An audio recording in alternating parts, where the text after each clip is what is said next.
There's something special that happens to a person when they experience the sensation of their physical therapist sticking their gloved finger inside their mouth and pushing on various pressure points in the cheek that they didn't even know they had. And this is probably not going to come as a surprise, but this happened to me this very morning.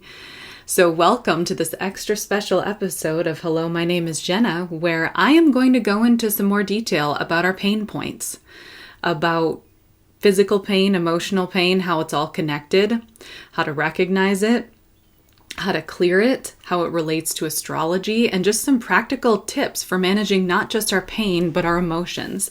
This is kind of a follow-up to both my pelvic floor episode as well as my episode about the moon and the full moon and release and things like that. So I'm going to go into some more details on some things I touched on in both the love, pain, and pelvic floor episode as well as the true release episode. So join me. It's going to be great. Now, to begin with just recognizing our pain points and how they correspond to our emotions, I'm going to talk about the two pain points that I'm getting treatment for. You've heard part of this story, but not all of it. So beginning with the mouthpiece, right, that I started this episode awkwardly on. I have TMJ, right, which is some fancy medical, like tendomuscular something jaw. I don't know. Like it basically means you have jaw problems. Pain in the jaw, pain in the joints, pain in the muscles, pain with chewing, talking for long periods of time, sometimes just existing, and often it's because of clenching or grinding your teeth. I clench my teeth, right? So like I just clench my teeth and I do it in my sleep. So I don't know that I'm doing it. I can't really stop it because I don't do it when I'm awake. And as a result, I have all of this jaw pain, pain with chewing, pain with talking for periods of time. And just like my back and pelvic pain, it got to a point where it was interrupting activities that I wanted to do. And so I finally addressed it. And this morning was my first session of physical therapy for my jaw, for my mouth.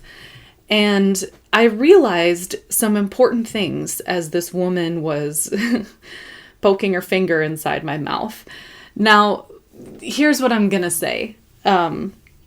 Just as kind of the mini lesson before we get to the big lesson. Pain is something that often gets worse before it gets better, right? The reason we avoid sometimes physical treatment or emotional treatment when we're experiencing either one of those types of pain is because we have to acknowledge the wound, right? We have to open the wound. We have to look at the wound. And a similarity that happened in both my physical therapy for my jaw as well as my pelvis is that both physical therapists had to recreate the pain first.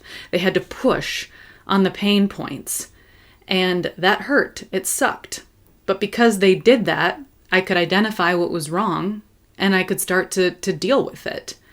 And so with both physical and emotional pain, the whole numbing thing doesn't work.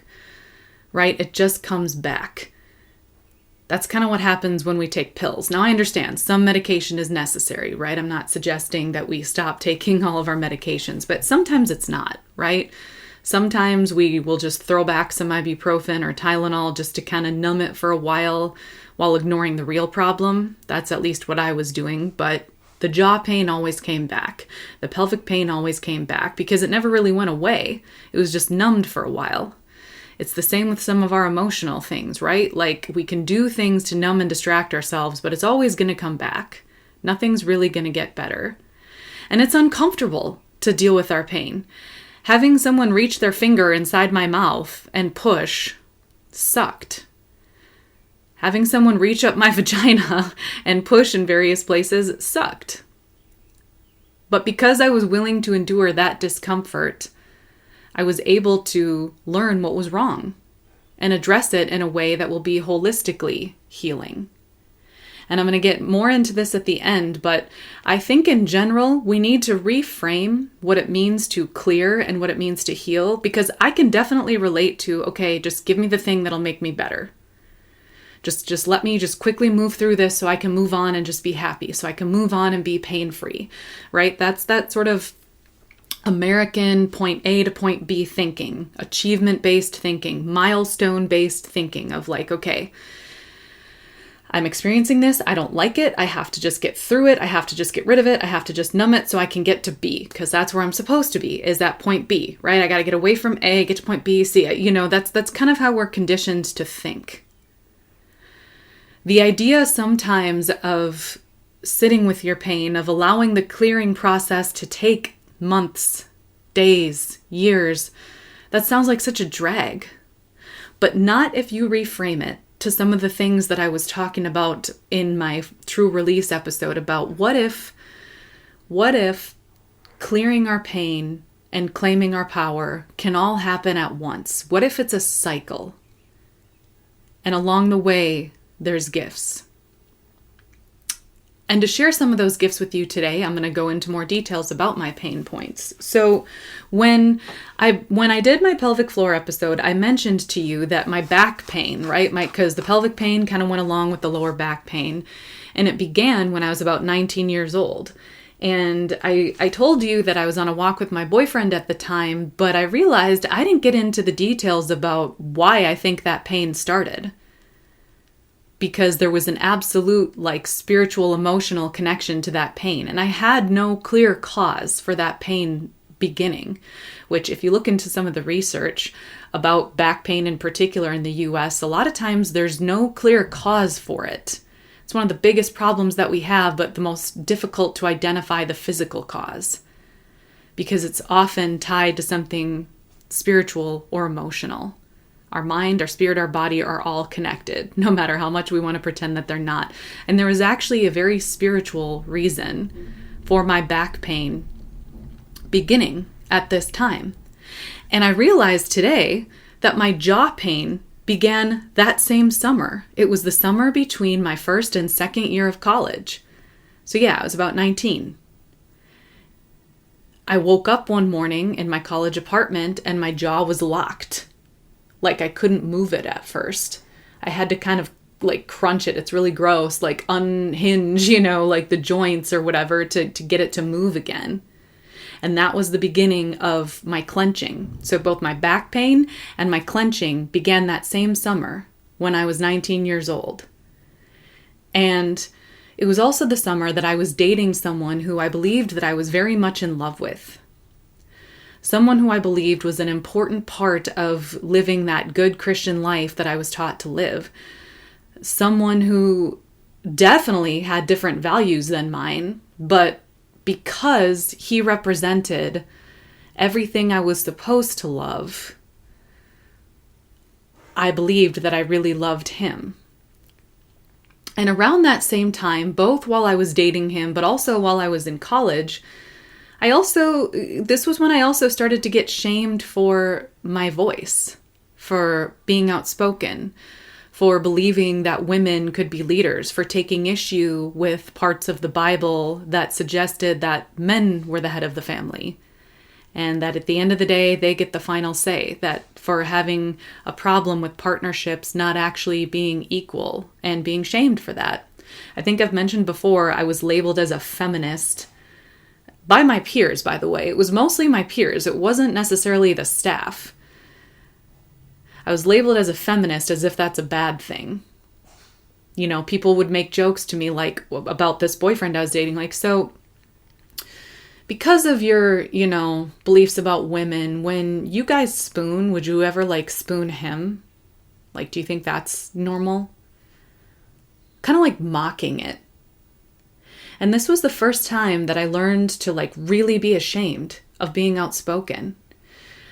And again, it was my peers. I would get into these long debates with them just because, fuck me, I thought that women should be equal to men and that women were leaders too. And that maybe we don't need to have these very unequal definitions of gender. But to believe that meant that I couldn't have love, because this boyfriend of mine definitely epitomized those views as well. We had a whole big fight because I said that I maybe wouldn't want to take his last name, or was actually, no, I'll be honest about what I said. What I said was, yeah, I'm still kind of bitter about that whole thing. I used the word bitter. because I was. I was bitter about the idea that women are the ones to take the man's last name. I was 19. I was exploring those feelings. I was exploring that confusion, and he got mad at me. And there was a fight. And so what I learned from that relationship and from my rejection from my peers more than anything else is that to be outspoken, to have these radical, which we know now they're not so radical, ideals about women means that I do not get love. And that might sound dramatic, but that was the message.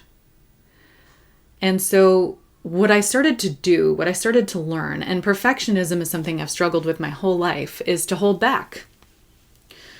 To become obsessed with just becoming whatever version of the story future boyfriends wanted, or whatever the community wanted me to be. This is when I kind of started engaging in some self-destructive stuff where I just started wearing different masks. And there was this quiet rebellion going on inside of like, I know that I know the truth.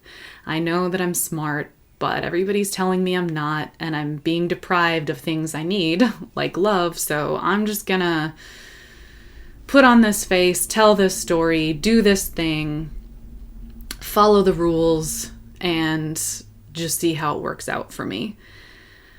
But this is when my back pain started. This is when my jaw pain started, because there was a wound there.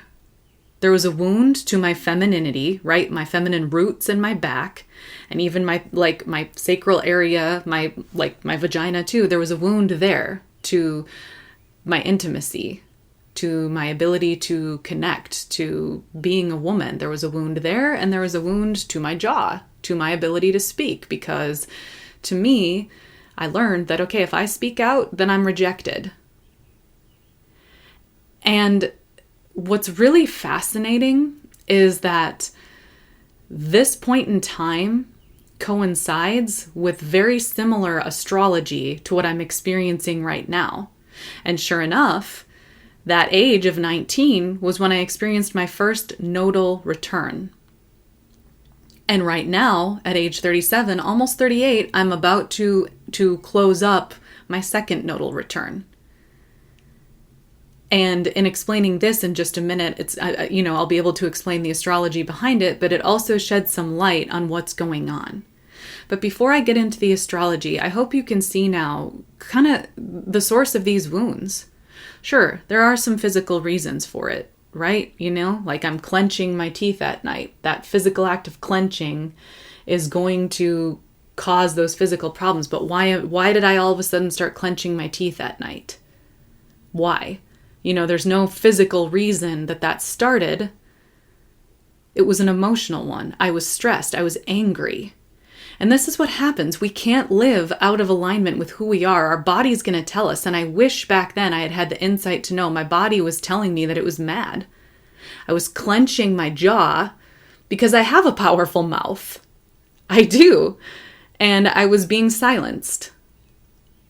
I wasn't meant to be silenced.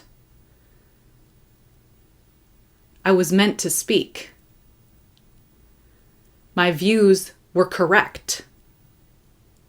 The world caught up, 15 years later. I'm pretty sure they offer a gender studies course at that college now, which was unheard of then. But my body was telling me when I started clenching my jaw, this is wrong. You're being silenced. This is a wound. This label is a wound. My back was telling me, because again, I first noticed the pain while I was on a walk with this same boyfriend who rejected these feminist ideals that I had. My back was telling me, your roots are being damaged. The root of who you are is being damaged. Although you're moving, you're in pain. An important part of you is being cut off from the rest. And obviously that relationship didn't work out, but that boyfriend has appeared in dreams repeatedly. Even to this day. And I'm obviously not still in love with him. I obviously don't want to be with him. I'm very happily married, but it's not really about him. It's about the lesson that was learned from him. which is to be ashamed of all of the things that make me strong and fierce and a revolutionary. I was taught to be ashamed of those things, and I was taught that if I held on to those things, I would lose love. Well, that relationship didn't end up working out anyway, but there was a big wound there. And so at the beginning of this first nodal return, I stayed kind of on the south node side. I leaned in more towards that perfectionism. I wasn't really moving toward my North Star, my North Node. But there were hints of it.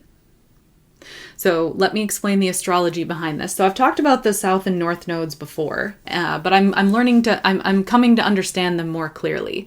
And I can't encourage you enough to download the Chani Nicholas app. It's just spelled Chani, Chani. It's like a purplish pink color when you find it. And her name, I think, is in black, or the name of the app is in black.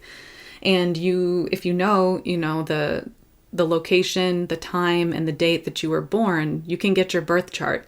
You have to pay like $12 a month to get the detailed readings, but you can still get a visual of your chart, and you can see where your South Node is and where your North Node is. I have an easy way for you to remember what they look like too. So the North Node, that's kind of what we're supposed to move toward in our life, right? That's sort of a soul mission. It's sort of this is kind of the direction where you need to go. This is what you need to grow into. It looks like a headband, okay? So when you look at your chart, look for the thing that looks like a headband. And it also helps to think of it as the North Node, because the head is like the north, right? It's like the top of the body. So the North Node looks like a headband on your chart. The South Node looks like a horseshoe. Okay, so the South Node is what you need to move away from. That's what you need to kind of work on clearing. It's things that are, it's like clearing up things in your life. So look for the horseshoe.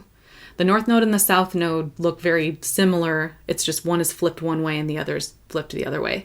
I have nothing clear to describe, like horseshoe. The only thing I could think of is like horse's ass, like kind of south, whatever. That's not great, but it's what I got. So North Node, the headband, is what you're moving towards. South Node, horseshoe, is what you're clearing or moving away from. And so when you experience your nodal return, it happens about every 18 and a half years, right? It corresponds with that sort of milestone of adulthood. When you experience your nodal return, it's kind of a check-in about basically your life's mission. Where are you at with clearing, leaving behind the thing you were meant to clear and leave behind, and moving toward your soul's destination, your North Star, the area where you're supposed to grow. And the nodes, when you're experiencing that return, are in basically the same or similar location to where they were when you were born. That's why it's called a return, is because it's returning to the point that it was at when you were born. So mine fall in my 10th house and my 4th house. So my South Node is in my house of career and the sign of Virgo, which, as I've mentioned in other episodes, is the sign of the perfectionist, the detail-oriented one, but also like my career. My North Node in the 4th house is in Pisces. Pisces is the spiritual sign, the mystic, and it's in my 4th house, so it's my roots, my ancestry, my home. And I'm meant to kind of clear this perfectionist piece of the South Node and move towards this spiritual roots. And what's interesting about when my physical pain began, again, it was my first nodal return. It was when I really amped up this perfectionist thing of like, okay, I have to behave, I have to say this, that, and the other thing, or else I won't get, this partnership. I have to perform, or I won't get love. I won't get what I need, especially in the form of my career. Okay? Because I also learned that I had through this outspoken nature that I had at college, I also learned that I'm a passionate person and that I wanted to help people. And so where this kind of got directed, because I was muffled a little bit, was into an acceptable career, which was teaching, right? It's very socially acceptable for women to be good teachers. Most women are it's changing, but a lot of teaching positions in the United States are filled by women, right? So it was this sort of socially acceptable way for me to fulfill that role, while also holding on to some part of my voice, even though a huge part of it was muffled. But teaching is a very perfectionistic profession. You have to perform. You have to be evaluated. You have to check certain boxes. You're judged constantly. And I can't tell you how many times throughout my adult life I would meet with a psychic or a spiritual healer who would tell me, your job is the thing holding you back. Your job is what's stopping you from fulfilling your destiny. And I didn't fully understand what that meant. Obviously I knew what the problems were with my job, but in my head I'm like, but I'm so passionate, I'm creative, and all those things were true. But I was still living in this perfectionist sphere. I was cut off from my spiritual roots because I didn't even really have time to get to know them because I was performing in that 10th house. I was performing in that career sector. I was focused on, I love hard, I love passionately, I have these feelings about social justice, but this teaching career is the only socially acceptable way to do it, right? I can date, I can love someone. It's socially acceptable for me to talk about what a passionate teacher I am and helping kids, right? That's more socially acceptable than, hey, I think we need to have a female revolution.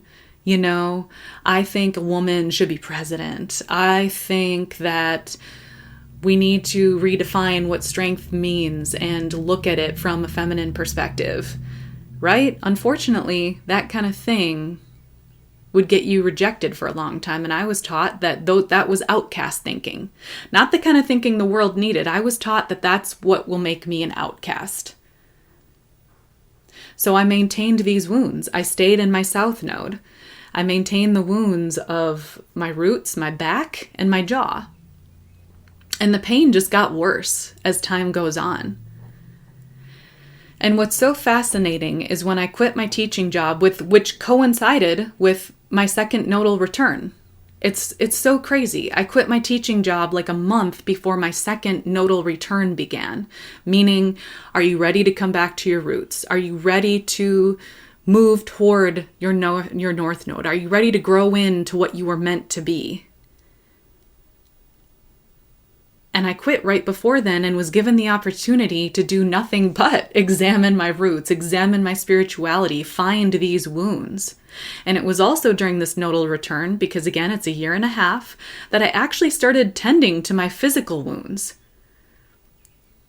I actually finally went to physical therapy for my back and my pelvis. I finally went to physical therapy for my jaw. And by bringing my attention to my back pain and my jaw pain, that started to give me insight into the emotional wounds behind it, and I could start clearing and healing it all at once. And this is where the piece comes in about not waiting until I get to A to B, right? Because physical therapy is a process. I still have some back pain. I obviously still have some jaw pain. I just started it today. But it's getting better, and as I heal these areas of my body, I'm getting insights. I'm getting smarter about my own health, about the health of women, about general human health. And so as I'm bringing my attention to my jaw, to my back, to my pelvis, I'm also bringing my attention to where others might be wounded in the same way and how we can heal it. And as I'm clearing, as I'm healing, I'm also growing. I really got to meet Chandy Nicholas someday, because what I'm noticing is that, some of the topics that I talk about on here, she'll touch on in her podcast about the week ahead, like a week later. There's got to be some sort of a soul connection there, because what's really interesting is I released my episode about the moon, right? I recorded it on Saturday. It came out midnight, to coincide with the full moon that we had this last Sunday on the 31st. And then a few hours later, in her Week Ahead podcast, she was talking a little bit about I listened to a lot of her podcasts. It might not be her Week Ahead. It could have been one of them for the month of June or July, because I listened to her monthly ones too, because they're all just so fantastic. But what's interesting is I listened to one of them, and she was talking about the South and the North nodes. and how wherever they're at in the sky, they're clearing things out and they're growing. And then she talked about how that's how we need to live life, to be clearing and growing at the same time. And that's so similar to what I was talking about with the cycles of the moon, right? How clearing, growing, healing, strengthening, it's not like you do one and you do the other. You do one and you get to the finish line and then you start the next race. They're cycles. They're happening together. They're happening in a circle. And this is the way that it is with the South and the North Node. Because even as I was kind of more committing to the South Node, you know, the 18 years following my first nodal return, even though I was stuck in perfectionism, my soul was also fighting to get through at the same time. I was still open to meeting the right partner, which I did, the one who would actually encourage my soul's growth, the one who helped bring me back home to myself. You know, I met him in the midst of that perfectionism. I was still finding my voice. I was still feeling that it was wrong, that something was broken, you know, in my jaw and in my roots. I began writing my stories in the thick of this. And so even when the majority of my body and my soul were kind of lost in my South Node perfectionism career, my heart, my soul, the spirit of my jaw, the spirit of my roots, it was still fighting to push through. And I came home. And I learned that I'm not ever supposed to abandon my South Node. I'm not ever supposed to just, get rid of this detail-oriented, kind of career-focused part of myself. I can learn from those perfectionistic tendencies. And there's some strengths to be found in the sign of Virgo, right? And in the 10th house for me. Attention to detail. Noticing things from all angles. Being able to, code switch, to adjust my approach depending on who I'm talking to. I can still take some of those strengths that I learned, from what I've cleared. I can take the things that... So although I wasn't necessarily living my best life, living where I belonged, I was learning valuable skills that I could take into my next phase of life. And so it's really interesting to see how my physical pain has coincided with the emotional pain, the emotional wounds, and how bringing my attention to it has given me some powerful insights for the root cause of it, but also how I can learn from that pain and how I can help others heal.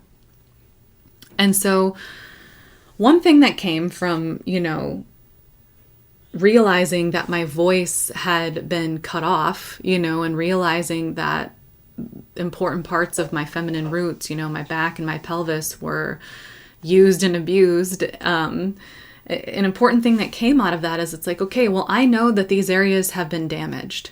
Now, what can I do to build them back up? So, number one, here's a tip for you. Again, bring your attention to it. Step one is always to stop ignoring it. I know that medical care can get expensive. And so, if you can't afford healthcare, go see your doctor. If you need physical therapy, just get started. So if you have healthcare that you can afford, my message to you is just do it. Just make the time and space to do it. Because when you take steps to heal your body, you're sending your body a message. You're sending your spirit a message. You're telling yourself, you're telling your body, hey, I care about you and your well-being. Your strength, your health, your pain matters. I'm here for it. I'm going to help you. And your body and your spirit will respond to that. It's amazing what we can do for ourselves when we show ourselves, that kind of care.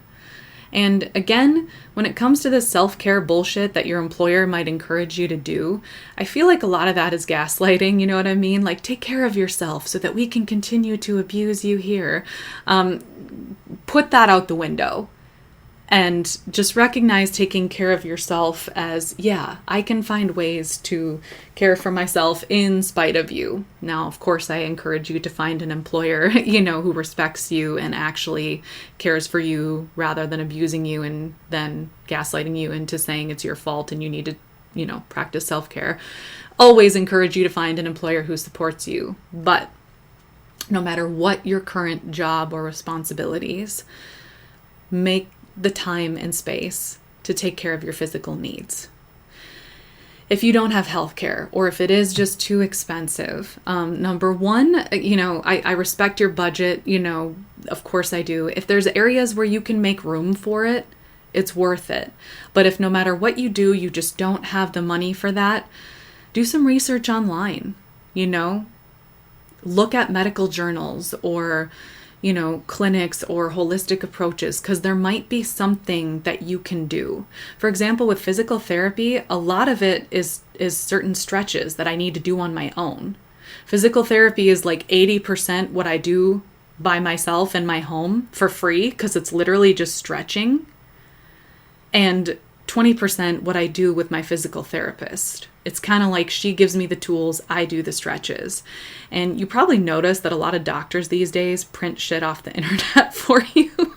So I fully respect my doctors and their authority, but just realize we have a lot of tools on the internet. So always go see a doctor first. I'm not saying we need to just start self-diagnosing. I'm just saying if the resources aren't there for medical care, look into stretches you can do, research stretches that you can do, or physical activities that might help, or some herbal remedies, if there's a tea or just a diet change, because changing our diet can make all the difference too. Something that I'm learning is just, genuinely, especially in the United States, cutting out all that processed sugar and fat and carbs makes a huge difference in everything too. So no matter what your situation, I encourage you to bring your attention to the thing that's causing you pain in your body and making slight adjustments where you can. Now, when it comes to your emotions, right? Because now that I'm in this sort of nodal return and I'm like, okay, I need to reclaim these things. I need to reclaim who I am. I obviously am going to encourage you to explore astrology, because I can't not see the powerful connection between us and the cosmos. And a big part of that is Channy's book, You Were Born for This. She lays out the basics of astrology in that. And one of the basics that she lays out is your moon. And your moon is your emotions. It sort of represents, your physical and your emotional needs, both how you process emotions and how you need to manage your emotions. So it's a really practical tool for understanding your emotions. And I'm going to read a little bit from her book to just give you some insights about mine, like what I learned about where my moon is. And it's been so helpful in helping me to process both my pain, but just my feelings in general. So according to my birth chart, my moon, which represents my emotions and my physical needs, is in Aries. No surprise. And by the way, ladies, we also need to reclaim Aries a little bit, okay? How many of you, when I say Aries, picture some stereotypical, just masculine dick with like a buzz cut? And you know what? The new Percy Jackson series did not do any favors for the representation of Aries. Like literally the new series that was on Disney, the representation of Aries is exactly textbook stereotype. It's like this douchey kind of dude who looks like he's in a biker gang, really insensitive, just really shitty. And by the way, not a fan of that series in general. I love fantasy, okay, but it's just getting really old that they keep re-releasing these series that are very like male-centric, the same stereotypes, and not really improving the story in any way.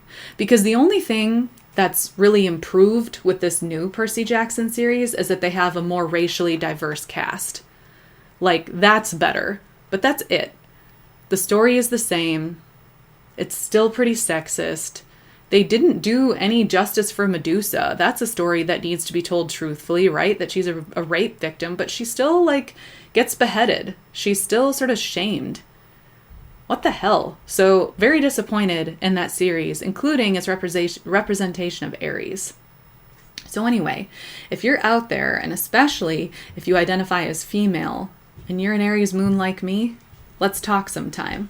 Let's reclaim what it means to be Aries. But in the meantime, back to what it means to have my moon in Aries. So, the moon in the cardinal fire sign of Aries is action-oriented. Daily life will most likely be adventurous. Taking action may be a form of self-care. Taking initiative may be a way of helping you feel safe in the world. Taking on challenges is necessary for you to feel vital and alive. With this placement, independence and freedom are a must to feel emotionally centered. Though the level of independence you need will vary greatly depending on the rest of your chart. Regular release of excess heat can be important for your emotional well-being.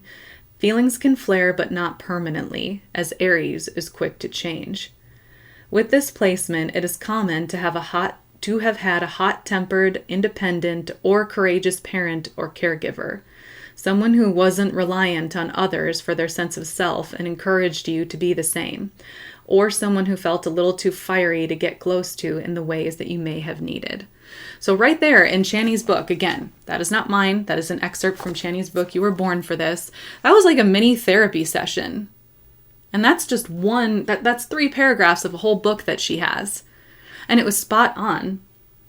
Did you even notice the part where it said you might have had a hot-tempered, independent, or courageous parent or caregiver, someone who wasn't reliant on others for their sense of self and encouraged you to be the same? Remember how I mentioned my dad a couple episodes ago? How he was super independent and I get part of my drive from him, and how my husband talks about how I'm kind of like him? Yeah, it was my parenting episode. I mean, that's just spot on. But the part that gave me a big clue was that action is a form of self-care. That one sentence was so eye-opening for me. Taking action. Everybody processes their emotions differently. There is not a one-size-fits-all. And I think part of the problem with a lot of therapy these days is that we're kind of being taught that we can fix the world with I statements and validation. And although those things are important, they're not everything. And it's not a one-size-fits-all. Sometimes expressing our emotions and taking care of our emotions always is specific to who we are. And in the case of me, an Aries moon, I need to take action. And I've noticed that anytime there's something, and it's for any emotion. If I'm passionate about something, I need to do something with it. If I'm angry about something, I need to be able to do something to make it better. If I'm sad, I need to create something. I need to put my pain into art so that I can see it in front of me and so I can help others. That one sentence about taking action being a form of self-care was huge for me. It helped me learn to manage my pain. But not just my pain. And this is what I mean about like release and healing happening in a cycle. In learning how to manage my pain, how to take action for both my emotional and physical pain, I also realized, this is just a really healthy outlet for my emotions in general. Now, I won't read the whole thing, but to give further insight, I have it in the 5th house.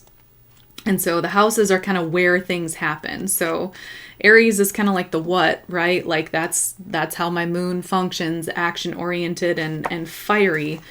But the house is like the where. And having it in my 5th house means I pretty much need to express my emotions and live them out in areas that relate to children, leisure, and creativity. The 5th house is the house of creativity. So it makes sense that I like to write a lot of poems and write a lot of stories that express my emotions about matters of social justice, because writing is a form of action for me too. So for me, that creative outlet is huge. And this is just one portion of Channy's book. This is just one part of how we can learn to manage our emotions. And so I highly recommend you get her book. Unfortunately, because of all the stereotypes about astrology, people hold back sometimes.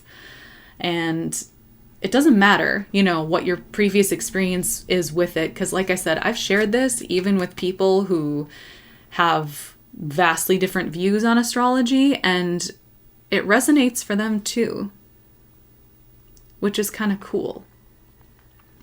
So again, I highly encourage you to buy her book. You can get it wherever books are sold, but you know what? I'm going to put a link to it. I'm going to give you her website link to find it, and you can look there if you need it. Very, very affordable, but you can also download her app as well. And so, my friends, I hope that this episode helped you, gave you some more specific tools for identifying where your pain is, how to address it, and the powerful healing and purpose that you can gain from it. Because look at all the insights that I learned just from bringing some attention to my jaw pain and my back pain. Chances are, whatever your physical pain is, has a spiritual and emotional root. And you can heal it all at once. You can clear and grow at the same time. We're meant to live in seasons. We're meant to live like the trees and like the plants live. It's springtime in Minnesota, so there's all kinds of shit flying around, mostly seeds from trees.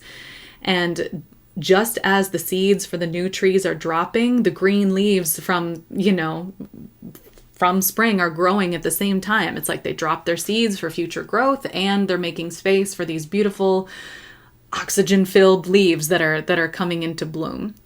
There's so much that we can learn from nature. We are beings of nature too. And this process of healing, of acknowledging our pain really can happen right alongside growth and revelations. And I don't know about you, but I'm so excited to see where I'm going next. It's just really exciting to get to a point where it's like, okay, I'm aware of these wounds. I'm actively working on them. What gifts can I give to other people now that I'm learning how to heal myself? What can I do for others? But also, I look back on my life and I also have some compassion for myself. Like, hey, you made it. You found yourself again. Despite the whole world's attempts at making you forget who you are, teaching you the lesson that to get love, you have to sacrifice who you are. Despite all of that, you came home. You remembered. And I think that's the lesson for all of you women out there, because I'm not the only one who was taught that to find love, to be love, you have to give up your voice. You have to give up your roots. Watch any movie that showcases the stereotypes about women, their sexuality, and their place, and you can very clearly see that this is not an individual wound to me. This is a collective wound. It's a collective wound where women were taught to forget their roots, to silence their voice, so that they can find love. Enough. It's time for that to be over. And if you're like me and you've found yourself again, or you're taking the first step to find yourself again, despite all of the screaming negative voices out there that told you to be something you're not, that changed you from a human to an object, or told you that being an object was something worthy of your time and energy, I'm with you. Thank you for coming home and remembering who you are. And fuck his show. Right? Go back and listen to that episode. It's enough. Enough of watching the show of kings and patriarchs and sexist media. It's time to turn it off. Fuck his show. She should be president. Thanks for coming.